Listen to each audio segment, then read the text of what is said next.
Oh, what a cute capybara.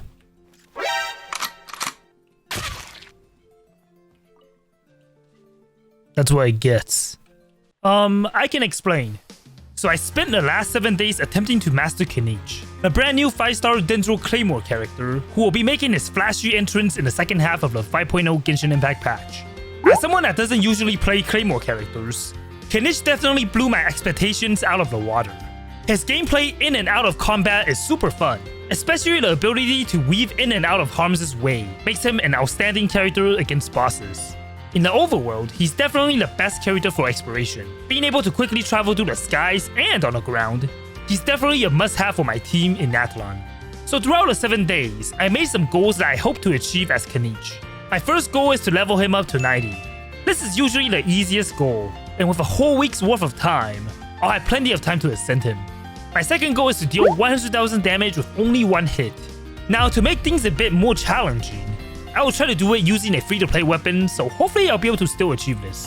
My final goal is to just learn something new about Kinich.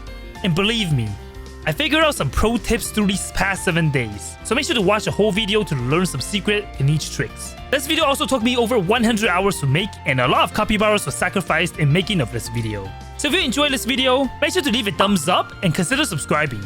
I really appreciate it, and the capybaras will too. But without further ado, here's how I mastered Kinich in 7 days. On the very first day, I started off by testing out Kinich's elemental skill in Natlan. I immediately discovered that Kinich's plunge attacks works differently than everyone else's. Wait, can I actually do like a mid-air attack somehow? Yeah, you do one before you actually get forced to plunge down, so... He's probably the best character for exploration in Natlan so far. And because of his skills, Kinich is able to travel really fast through the region. Afterwards, I decided to try him out in combat. Alright, let's find a victim. Oh, someone is fishing over there. Let me just test out Kinich's skills. Alright, I'm aiming at my target. Even at level 1, Kinich was able to deal a good amount of damage. Although I did have artifacts on him. And also his signature weapon at level 1. But it was still pretty impressive. For some reason, like his playstyle, despite being a Claymore character, is pretty fun. No! She got, like, backup reinforcements. I was trying to have a 1v1. Oh, I think I messed up my rotations. Yep. Why are these dinosaurs copying me? No. Stay away. No, I dangled onto another enemy. I wonder what the numbers above my head means though. As I got used to Kinich's playstyle, I was able to dodge the enemies' attacks with my movement. Even if they want to hit me, I don't think they can. That's how good mobility is for Kinich. Oh, okay. Kinich was able to take out a level 99 enemy at level 1. So that felt really good. Alright, we got her. And all that for one whistle. And now, I can just maybe dangle myself into the sunset. Without any care in the world. I decided to level up Kinich to 20 just for more stats. And also his weapon to 20 as well. I assembled a team with a few pyro characters along with Kachina. And decided to take on some random enemies within Natlan. Whoa, okay. My range is too short. It's actually hitting me. Was it 20k damage? I'm only level 20. With some artifacts, but still. Kinich's ability to deal very high damage with his skill makes my 100,000 damage goal seem pretty easy. So hopefully we can hit that number soon. Kinich's Niso transmission passive comes in pretty handy as well. I wonder how Kinich's Niso transmission works. Like, do I just change it to Kinich? Oh, like that. And can I just do like 2? Nope, only 1. Okay. Not bad. It makes exploring more fluid in a way. So for example, I'm trying to like angle across the alpaca. I'll just do this. Then do an extra one. And do like a plunge attack. Ooh, combo. Oops, I used that as an experiment. Sorry about that. I continued on my exploration and ran to a few enemies. Wonder how good Kinich is against multiple enemies. Like, there's so many enemies. Okay, if I kill one, I just... Oh, automatically dangle to another character. Oh, I'm stuck. I'm really stuck on the wall. After I build a character, I'll be able to test him out even more. But playstyle-wise, I'm still getting used to him. Against multiple enemies, Kinich's playstyle does get more tricky, as I have to focus on avoiding more attacks. But his movement ability allows some swift dodges against the enemies. Even though Kinich is fun to play, there's something that I discovered that kind of messes me up during combat. Sometimes in Natlan though, when I switch into Kinich, he does his nice slow transmission when I don't really want to. So that kind of messes with my gameplay and flow a little bit. So for example, if I'm just fighting like this and I'm dodging, I'll do this. Yeah. So I guess when you want to switch into Kinich, you gotta watch out not to be in the middle of dodging or something. As I said that, I just kind of did it again. This, however, turned into a discovery instead, as it kind of assisted me as well. Wait, actually? I did figure something out. Kinich's nice slow transmission can maybe help out with attacking enemies. So instead of like using it as a demerit, I can quick switch in and immediately target an enemy like this. I didn't press E. So that actually might be better. I spent the rest of the day just playing around with Kinich's abilities and getting used to him in combat. After that, I decided it was time to ascend Kinich, and I also raised him to level 40. Instead of his signature weapon, I leveled up another weapon instead. I left it off at level 50 and just ended my day here. I ran into trouble on the second day. What is alpacas doing? Okay, like steal the chest. Oh, that's like a trap. It wasn't that bad though, so I quickly finished off the enemies. After that, I just started farming some talents for Kinich. I brought a double Dendro and Pyro team along into this domain, which consists of 2 rock enemies, and Kinich was able to deal with record-breaking 45,000 damage. The sound cues with his skill also allows me to know when I max my nice soul points, so it makes it easy to get off my cannon blast attacks. I was able to speed through this domain pretty quickly. Alright, so what I kind of want to work on now is probably just like ascend Kinich a little bit more. Let's get him a little bit higher. He also ascends with crit damage, so we could get that up high pretty easily. In addition to ascending Kinich, I also went ahead and leveled up his weapon to 70. Stat-wise, I'm looking pretty decent for now, but hopefully it'll get better as I continue to build him. I decided to try my luck with the artifact domain. I brought a Burn Melt team, which consists of Rosaria helping out with some damage. And this team was surprisingly fun, which made this domain a breeze. I also got rewarded with a double crit Pyro Goblet, so that was nice. This team is also pretty free to play friendly with mostly 4 stars. And something about Kinich's skill Spiker Cannon hitting the enemy sounding really satisfying in general makes Kinich's gameplay very addicting. Doing like 37k damage, so it's not bad. Afterwards, I decided to go fight the Thick Saurian. I want to see how fast I can get to the boss.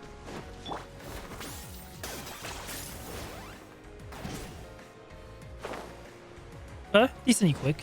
This boss had Dendro resistance, so Kinich's damage wasn't the best because of it, and essentially got Beyblade. Yeah, that was kinda expected. I continued exploring Natlan just to play around with Kinich more, and it was here that I made a discovery. Alright, I wanna see how fast or how far. Oh. Wait, he can do this as well? Huh. Okay. Similar to the green Saurians, Kinich can also absorb the fireball and use it. That's actually pretty cool. It was pretty cool that Kinich can do exactly the same things as a Yumkasaurus. I basically just used that to eliminate some monsters along the way. I ended my day by ascending and leveling Kinich up to 70. And I also raised all his talents up as well. Everything is level 6 now. On day 3, I continued to explore Natlan and came into an unusual place. What is this open space? Is this supposed to be a boss over here? Whoa, what's this? It's a giant turtle. Unbeknownst to what will happen, I decided to challenge the boss. Well, I know turtles are invincible, but this one, I don't... Wait, it does like 10k.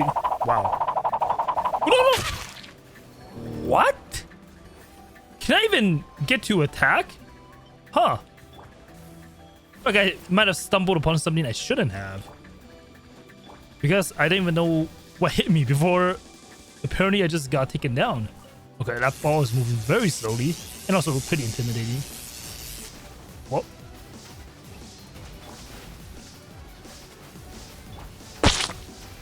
Okay, this is actually hard. Okay. I tried the boss fight again. This time I want to just avoid getting hit by any attacks. And the end results were exactly the same. What? You can't even dodge that. Hopefully the defeat here means that I have something to work towards after Kinich is fully built. But for the time being, I decided to retreat. I decided to take Kinich's team to the world boss to test his damage, and it didn't disappoint. Without any like external buffs, I'm already doing like 50k. 60k with Bennett. Alright. I'm getting there. Afterwards, I went to farm for the Natlan weapon ascension materials. I brought the same team with Emily, and this domain was really easy with Kinich. There's only one enemy. I think this is actually perfect for Kinich. I can really just dodge all the attacks if I really feel like it. Yeah, the enemy has no chance. There's also something that I want to point out if you are planning to pull for Kinich. So in this domain, I realized an important part of his kit. Well, something I noticed with Kinich is that when you use his elemental skill and grapple onto the opponent, there's this green field that spawns, which is called blind spot. And if you step on it, Kinich will generate 4 nice soul points, which essentially lets him shoot out more cannon blasts during his elemental skill. And it spawns randomly, I think. So this time it spawns at the right. I gotta get to the right. Now it's right again, so I gotta skate back to the right. So it's kind of hard to react instantly, but just a tip on how you can play Kinich as well. To sum it up, every time you hook onto an enemy, a green field called blind spot will appear randomly at either left or right of Kinich. After I touch a blind spot, Kinich will gain 4 nice soul points, which essentially speeds up his charge for his skill spiker cannon attacks. I didn't realize this up until this point, but it's definitely something you should look out for when playing Kinich. And this also makes his gameplay a bit more interactive and fun in my opinion. So I continued to level up Earthshaker, and took the weapon all the way up to 90. I immediately went and tested my damage out, and was able to deal even more to the enemies. Taking into account of Kinich's blind spot, I started to pay more attention to them as I played Kinich. I spent the rest of the day just messing around with Kinich. So I hope you don't mind, but I'm back to this place again. I see my target very far away. I'm gonna play music for the alpacas. Hopefully this will reach the enemy.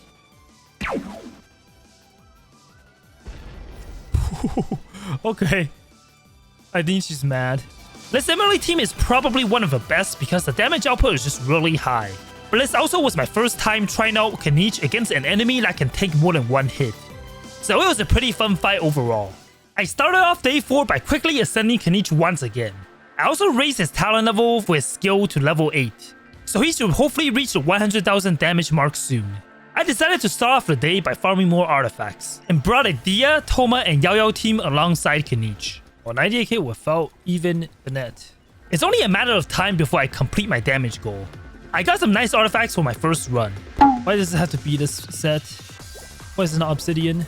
But I guess you could say I got unlucky. During my second run in the domain, this happened. Ooh, 100k actually. I actually met my goal faster than I anticipated. And the best thing is, this build is achievable to everyone watching this video, with enemies bunching up together in this domain.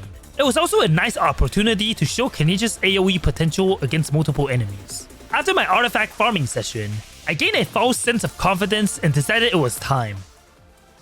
Maybe I'll be able to actually take care of this turd. So I used the same exact team to fight the turtle boss. And in the beginning, it started out fine. I feel like I'm more comfortable with using Kinich as well now, so hopefully I just don't die. Well, I may have spoke too soon. Well, the boss still kind of one-shots me, so I got my work cut out for me. What? Not even Dia can tank this. So I gave up for now, and went to explore more of Natlan instead. Since Kinich is also a Claymore character, his shield breaking potential is also really good, and we could quickly get rid of the way up enemies in Natlan. I also just can't get enough of overworld exploration with Kinich.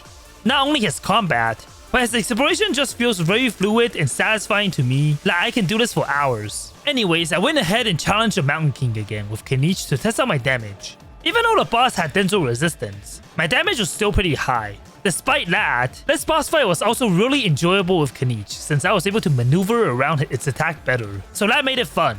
Afterwards, I went to fight some more way-ups with Kinich, and he was able to dispose of it swiftly. On day 5, I finally max ascended Kinich and leveled him up to 90. Talent-wise, I raised everything to level 9. With my Kinich fully built now, I decided to do some solo damage testing without any other teammates. So with a completely free-to-play build, I was able to deal 73k damage, which was relatively high. But yeah, since Kinich is fully maxed out for me, I decided to look for some more challenging opponents in Natlan. But little did I know at this time, I'm gonna lose my mind, because I was about to run into the hardest boss for the 7-day challenge. What? As I was exploring Natlan, I came across this mysterious looking stone, and decided to just enter into my soon-to-be nightmares. Inside the trial area, I encountered the Undying, this innocent-looking capybara boss. Since this was my first time fighting it, I had no idea what was about to happen. What is this thing? It's getting like tossed around by me, so surely it isn't something dangerous, right? I'm touching. Not really sure what I'm actually fighting. A capybara of some sort? Oh, okay, I gotta keep attacking it. It's charging up a very, very big fart. Oh. Oh. What happened? What happened? Wait, Shelling is dead as well? Okay, it's actually scary. Yeah, without knowing any mechanics for this fight, 2 of my characters got obliterated in a flash. So this is about to be the hardest challenge for me yet. Oh. It's so fast. What? Can't believe it. Something that looks as harmless as that literally just one-shots me. Oh, now it's like taunting me. I decided to try this challenge again with a fresh new mindset.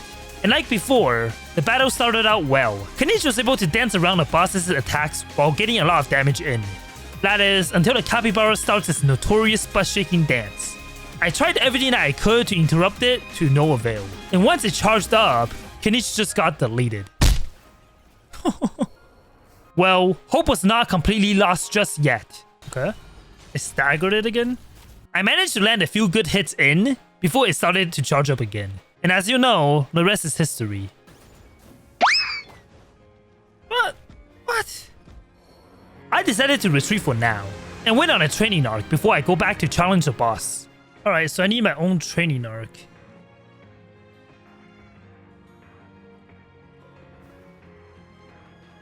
I'll leave those 2 alone. Psych, you think I'm gonna leave him alone? Think again.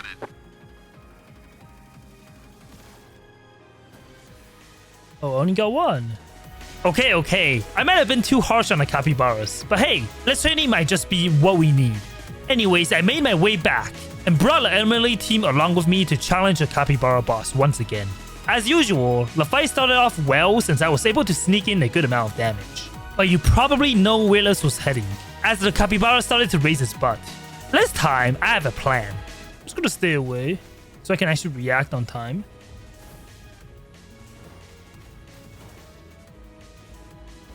Okay. I think I'm safe now. So I managed to survive the first onslaught, but the fight was just getting started. Okay, I think this is where we just stay away, right?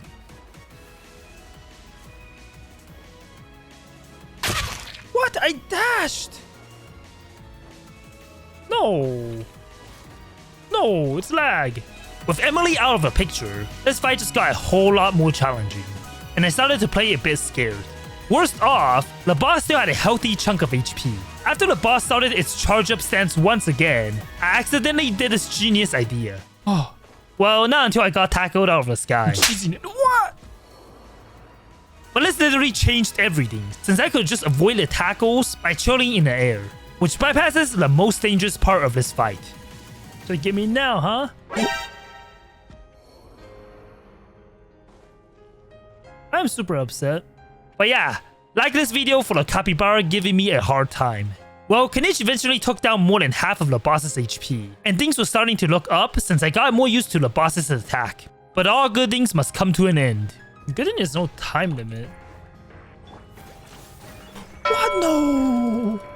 Okay, this might be it. Without Kinich, this attack was super hard to avoid, and the rest is history. Yup. Definitely not what I expected. So yeah, this is basically how I lost my mind fighting the capybara. Well, I changed my strategy and decided to sub in Albedo into my team. Albedo was able to safely ascend me to avoid the enemy's attack. But it was here that I discovered something game-changing. Wait, what happened? Did I just interrupt it? With Albedo, I could just easily bypass the tackle attacks since I was able to interrupt the charge up. So let's make the fight a whole lot easier. And with that, this team was able to successfully complete the challenge.